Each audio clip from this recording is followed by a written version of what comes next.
воқеан дар даврони истиқлолият соҳаи маорифи кишвар рӯ ба инкишоф неёдааст. дар ин давра силсилаи мактабҳои нав ва типи замонавӣ дар тамоми шаҳру навоҳои кишвар қомат афрохтанд, ки ҳадафи асосии давлату ҳукумати ҷумҳурии Тоҷикистон аз бунёди онҳо баланд бардоштани сифати таълиму тарбияи насли наврас ва ҷавонон мебошад. дар шаҳри Ҳисор низ соли 2021 чандин синфхонаҳои иловагӣ ва мактаб сохта ба истифода дода шуд, ки имрӯз дар он хонандагон ба таълиму тарбия фаро гирифта шудаанд. محض همین تحلیل ها، محض همین وظیفه گذاری ها بودند که در دوره استقلالیت کارهای زیاد به انجام رسانده شده.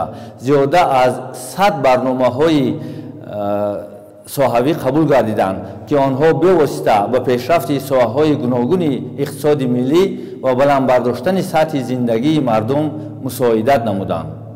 ما معارفجویان شهر حصار در جواب این همه غمخوری‌های سرور کشور کوشش میکنیم که سطح و صفت تعلیم را باز هم دوچند بلند برداریم.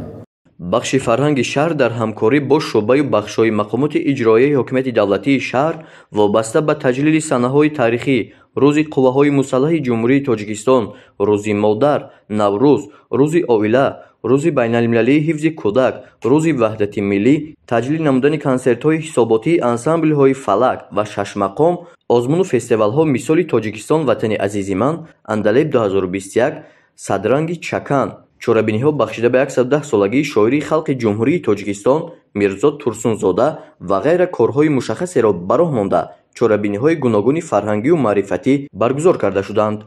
дастовардҳое ки мо дар самти баргузории озмуни Тоҷикистони ватани азизи ман ба даст овардем, назар ба соли гузашта аллакай хеле дастовардҳои назаррасу чашмрасе расидааст, ки дар даври ҷумҳуриявӣ озмун аз ҳисоби довталабони шаҳри Ҳисор 12 нафар ширкат варзиданд.